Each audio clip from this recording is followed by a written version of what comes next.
साथ एक विचित्र संवैधानिक उदाहरण भी इस 2024 में देश ने देखा, जब जेल से रहकर एक मुख्यमंत्री ने सरकार को चलाया। पहली बात यह भी स्पष्ट हो कि ऐसा नहीं कि केजरीवाल जी जेल जाने वाले पहले मुख्यमंत्री थे जिनके ऊपर आरोप लगा और उन्हें जेल जाना पड़ा। इससे पूर्व में भी शिबू सोरेन जी, मधु कौड़ा जी, लालू प्रसाद यादव जी, जयललिता जी, करुणानिधि जी, ये सब पद पे रहते हुए लोग गए, परंतु कम से कम लालू प्रसाद यादव जी ने भी इतनी मर्यादा रखी थी कि पद छोड़ दिया था नैतिकता के आधार के ऊपर।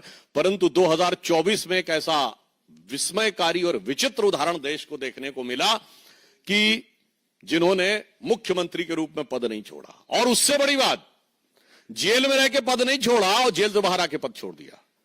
इसीलिए जो उनकी विचित्रता है वो अपने आप में इतनी विस्मयकारी है कि किसी के लिए समझना थोड़ा मुश्किल हो सकता है। आज हम आपके सामने, चूंकि अब नया वर्ष आया है, इस अंग्रेजी नए वर्ष में नित नए रूप और नित नए स्वांग रचने वाले पार्टियों में कोई और नया चित्र विचित्र उदाहरण देखने को मिले, उससे पूर्व हम याद दिलाना चाहते हैं कि आम आदमी पार्टी उस विचार के साथ आई थी कि हम नई राजनीति लेके आ रहे हैं, और आज की राजनीति में सबसे बड़ी चुनौती सारे राजनीतिक दलों के लिए जो थी वो ये थी क्राइसिस ऑफ क्रेडिबिलिटी, विश्वसनीयता का संकट। एक विचार आम जनता में बना है कि राजनीतिक लोग जो कहते हैं वो नहीं करते हैं। भारतीय जनता पार्टी और एनडीए ने प्रधानमंत्री श्री नरेंद्र मोदी जी के नेतृत्व में इस विचार को बदला।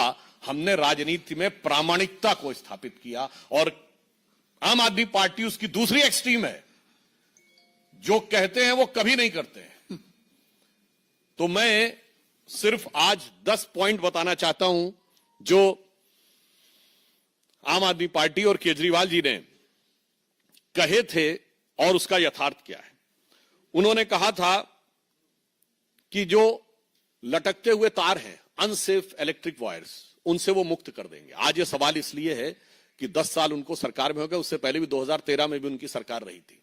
तो 10 साल से अधिक रहने के बाद दिल्ली में लटकते हुए बिजली के तारों की स्थिति यह है कि 26 वर्ष का एक नवयुवक 23 जुलाई 2024 को उन लटकते हुए बिजली के तारों की भेंट चढ़ गया। दूसरा, उन्होंने दावा किया था कि 24 आवर क्लीन ड्रिंकिंग वाटर देंगे, और अभी जब गर्मी आया तो लोगों ने देखा कि उत्तर पश्चिम दिल्ली और बाहरी दिल्ली के क्षेत्रों में किस ढंग से पानी को लेकर हाहाकार था, और पत्रकारों ने भी जाके देखा। चलिए, आप नेताओं की बात पे, राजनीतिक दलों के कार्यकर्ताओं की बात पे विश्वास न करें कि वो उसमें किस प्रकार की दुर्गंध आती थी जिस पानी का प्रयोग करना पड़ता था। फिर इन्होंने कहा वर्ल्ड क्लास एजुकेशन सिस्टम देंगे, यह दावा किया। और इतना ही नहीं, याद करिए, इनके मुंह से निकल गया था दुनिया का सबसे बड़ा अखबार जो है न्यूयॉर्क टाइम्स में छपवाना कितना मुश्किल है। छपवाना शब्द था, कोई जाके उस बाइट को चेक कर सकता है।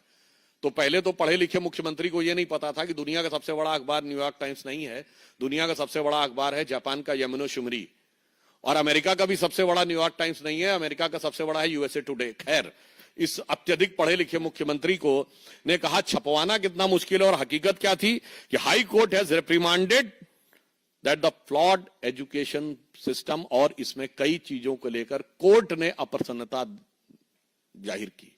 यानी दावा ये और वास्तविकता ये। फिर इन्होंने कहा मेडिकल ट्रीटमेंट को बहुत इंप्रूव करेंगे, और वास्तविकता यह थी कि कोविड के दौरान क्या हाहाकार मचा, और उस हाहाकार के ऊपर ध्यान देने की बजाय प्रचार के ऊपर सारा ध्यान था। आप सबको याद हो कि मोहल्ला क्लिनिकों में जो भ्रष्टाचार की चीजें प्रकाश में आई, जिसमें एक प्रकरण ऐसा था कि एक दिन में 539 लोगों का निस्तारण हुआ, जबकि मोहल्ला क्लिनिक 9 बजे से लेके 1 बजे तक 4 घंटे में चलती है। 240 मिनट में 539 लोगों का निस्तारण, मतलब 20 सेकंड के अंदर डॉक्टर ने मरीज को देख भी लिया, असेसमेंट कर भी दिया, पर्चा लिख भी दिया, और दवा मिल भी गई। और कौन सी ऐसी मोहल्ला क्लिनिक थी जिसकी इतनी कैपेसिटी थी कि सीसीटीवी फुटेज दिखाई जाएगी 539 लोग आके कहां खड़े हो गए थे। ये यथार्थ था।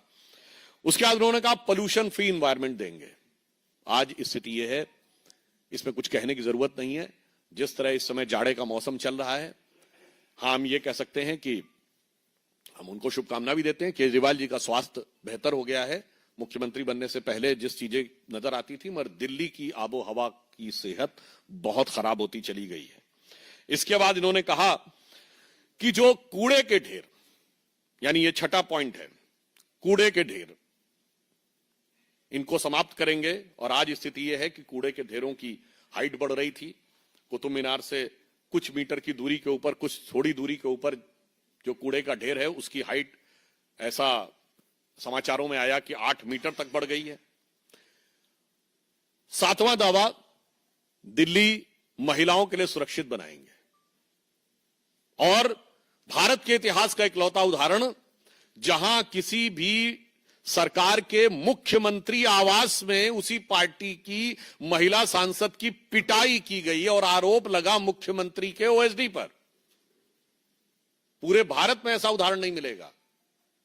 मायावती जी के ऊपर स्टेट गेस्ट हाउस कांड में हमला हुआ था, वो समाजवादी पार्टी की सरकार ने किया, तो विरोधी दल था। यहां तो सत्ताधारी दल की, अपनी पार्टी की महिला के साथ। और जो कुछ महिलाओं के साथ अन्य चीजें हो रही हैं, वो किसी से कोई छुपा हुआ नहीं है। जो चीज इनके अधिकार में, ये कहते हैं ना कानून व्यवस्था अधिकार में नहीं। अरे भाई, मुख्यमंत्री आवास के अंदर की सारी व्यवस्था तो आपके अधिकार में थी और मांगने पर सीसीटीवी भी नहीं थे। अब आप देखिए, अगला इनका था कि कच्ची कॉलोनीज जो हैं, उनको बेसिक इम्यूनिटी, जो मूलभूत सुविधाएं हैं, उनसे युक्त कर देंगे। संगम विहार में जिस प्रकार की चीजें देखने को मिली, उससे बहुत साफ है कि यह दावा बिल्कुल यथार्थ के धरातल पर चूर चूर होता नजर आ रहा है। फिर इन्होंने ये कहा था कि जो झुग्गी झोपड़ी के में रहने वाले लोग हैं, उनको स्थायी आवास देंगे। आज 1 दशक पूरा होने के बाद भी ये दावा सिर्फ हवाई दावा है, जबकि प्रधानमंत्री जी के प्रेरणा से चलने वाली योजना में 3024 फ्लैट्स अब तक कालका जी एरिया में झुग्गी झोपड़ी के लोगों को दिए जा चुके हैं। हम जो कहते हैं वो करते हैं, और जो वो कहते हैं वो कभी नहीं करते।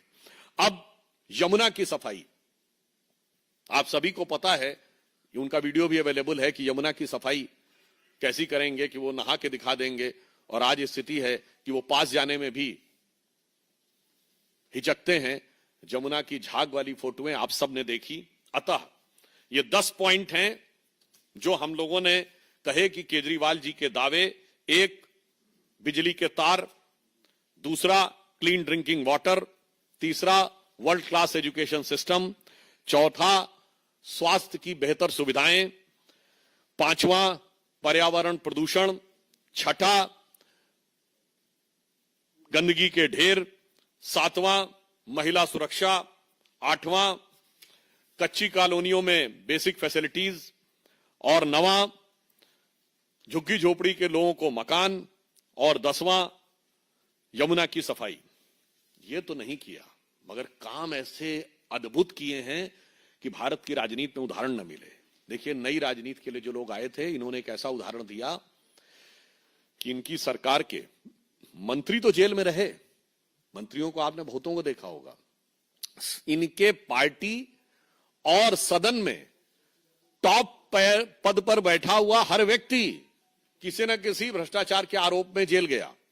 मुख्यमंत्री के रूप में केजरीवाल जी, उप मुख्यमंत्री के रूप में सिसोदिया जी, और संसद में इनके नेता सदन संजय सिंह जी। सोचिए, deputy CM, CM and leader of the house in leader of the party in parliament, तीनों। अच्छा, और देखिए, अलग अलग प्रकार के आरोप। ऐसे आपने विविधतापूर्ण भ्रष्टाचार कभी नहीं देखा होगा। ये तीनों शराब के घोटाले में गए, तो स्वास्थ्य मंत्री सत्येंद्र जैन जी हवाला के मामले में, अमानतुल्लाह खां वक्फ बोर्ड में घोटाला करने के मामले में, तो अभी अभी इनके एक नरेश बालियान जी माफिया के साथ लिंक के मामले में, तो बहुत पहले इनके एक मिस्टर तोमर थे जो फर्जी डिग्री के मामले में, और यहां तक कि इनके एक विधायक के ऊपर यह भी आरोप था, उनकी पत्नी ने आरोप लगाया, हम नहीं कह रहे हैं कि वो अपने कुत्ते से कटवाते थे। तो मुझे लगता है कि इतने प्रकार के विविधतापूर्ण भ्रष्टाचार के आरोप इतने कम कालखंड में किसी पॉलिटिकल पार्टी में नहीं लगे होंगे, जिसका उदाहरण आम आदमी पार्टी ने प्रस्तुत किया है। और पंजाब में इनके 2 मिनिस्टर जो हैं वो आरोपित हो चुके हैं, और मुख्यमंत्री के ओएसडी के ऊपर अपनी पार्टी की सांसद के साथ मारपीट का उदाहरण आपको खूब सर्च करिएगा, मुझे लगता है भारत के इतिहास में नहीं मिलेगा। इसलिए हम बहुत साफ साफ ये बात कहना चाहते हैं कि दिल्ली की जनता अब नित बदलते हुए इस स्वांग को पूरी तरीके से समझ चुकी है और इसलिए मैं एक पंक्ति में कहना चाहूंगा आम आदमी पार्टी के लिए और उनके संयोजक केजरीवाल जी जो कवच ला रहे हैं, वो कवच में तो लगता प्लास्टिक के बराबर भी स्ट्रेंथ नहीं है। और आप यह भी बात समझिए कि नई राजनीति क्या है, नई राजनीति नहीं है, वही पुरानी कांग्रेस वाली राजनीति है। वहां सुपर पीएम सुनते थे, यहां सुपर सीएम है। वहां भी प्रधानमंत्री कार्यालय से सत्ता नहीं चलती थी, यहां मुख्यमंत्री कार्यालय से नहीं चलती है। तो मैं सिर्फ यह कहना चाहूंगा, आज देश की राजनीति में प्रामाणिकता की आवश्यकता है, जो प्रधानमंत्री श्री नरेंद्र मोदी जी के नेतृत्व में भाजपा और एनडीए ने प्रस्तुत किया है।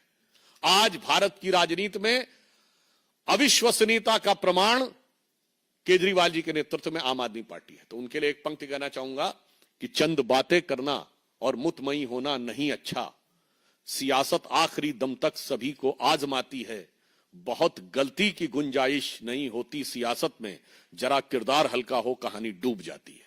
धन्यवाद।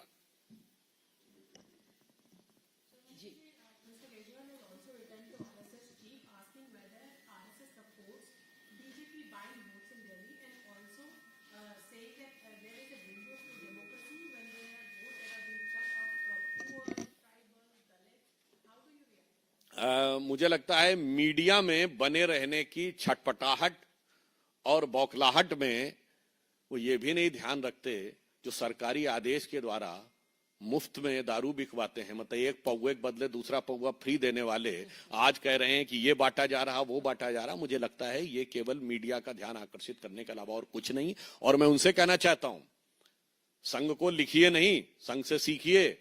झुग्गी झोपड़ी और दलित बस्तियों में काम करने वाला भारत का सबसे बड़ा ऑर्गेनाइजेशन है सेवा भारती, जो आरएसएस से जुड़ा हुआ है। तो सेवा का भाव सीखिए, सियासत की चाल छोड़िए।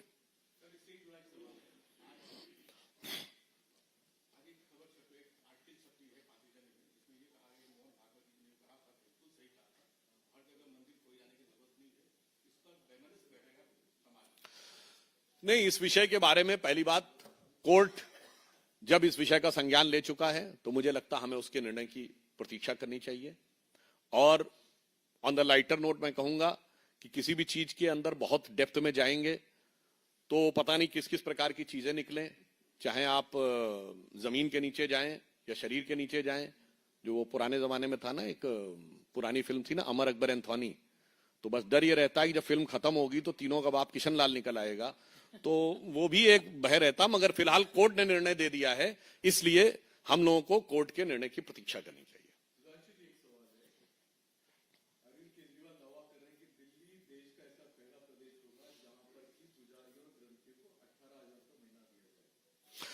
देखिए, भारत की परंपरा में, पंचतंत्र में आप लोगों ने बगुला भगत जरूर सुना होगा।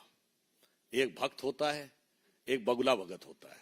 बताइए, जिन लोगों ने धार्मिक मामले के ऊपर क्या क्या नहीं बोला है और वक्त आने के ऊपर मैं बहुत साफ बात कहना चाहता हूं कि धर्म के प्रति आस्था और संस्कृति के प्रति आस्था, जो मंदिरों के खिलाफ रहते थे, जो राम मंदिर के खिलाफ थे, कहते थे कि राम मंदिर तो हमारी अननेसेसरी, इनको परिवार को बीच में नहीं लाना चाहिए, मुझे लगता है वो ये करने का प्रयास। और दूसरी बात, उन्हें करना चाहिए। फॉर्म किस बात का भरवा रहे हो भाई? You are the government, you are not the party who is aspiring for power. आप कांग्रेस पार्टी नहीं है जो फॉर्म भरवा रही थी, आप सत्ता में हैं।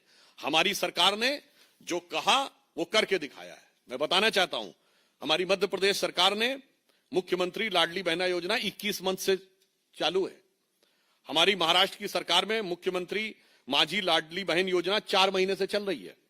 हमारी उड़ीसा की सरकार में 3 महीने से, हरियाणा में 4 महीने से, और असम में अरुणोदय स्कीम 50 महीने से चल रही है।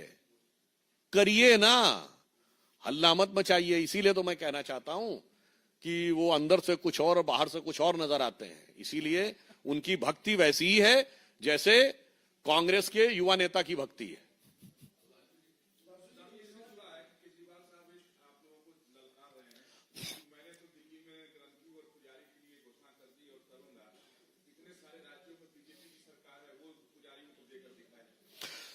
देखिए, एक बात मैं कहना चाहूंगा।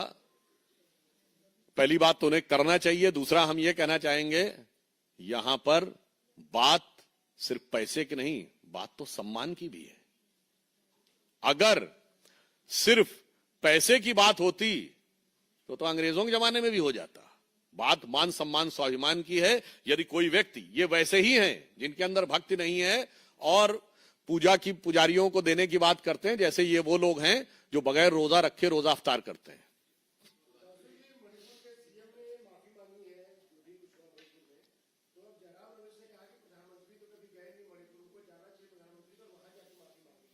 मेरे विचार से जो कुछ इस विषय की गंभीरता और संवेदनशीलता को दृष्टि में रखकर मणिपुर के मुख्यमंत्री जी ने कहा है, उसे उतनी ही गंभीरता और संवेदनशीलता से लेना चाहिए और उस पर किसी भी प्रकार की राजनीति करना अवॉइड करना चाहिए।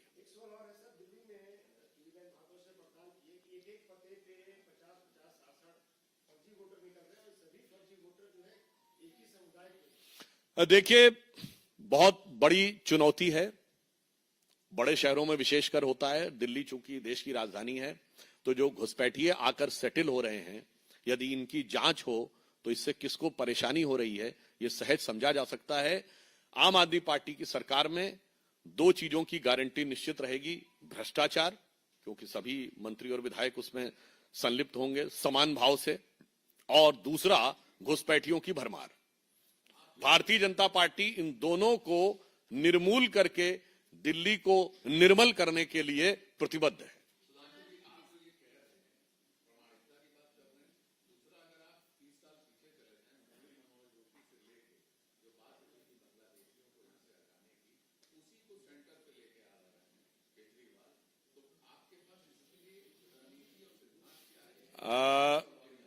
देखिए, हम उसको आइडेंटिफाई करके कार्य कर रहे हैं, मगर मैं पूछना चाहता हूं, वो पार्टियां जिन्होंने सीएए पारित किया भारत सरकार का, उसके विरुद्ध विधानसभाओं से प्रस्ताव पारित कर दिया, वो आकर जब आज ये बातें करती हैं तो मुझे लगता है कि कौन चेहरा है और क्या मुखौटा है देश की जनता समझती है। धन्यवाद।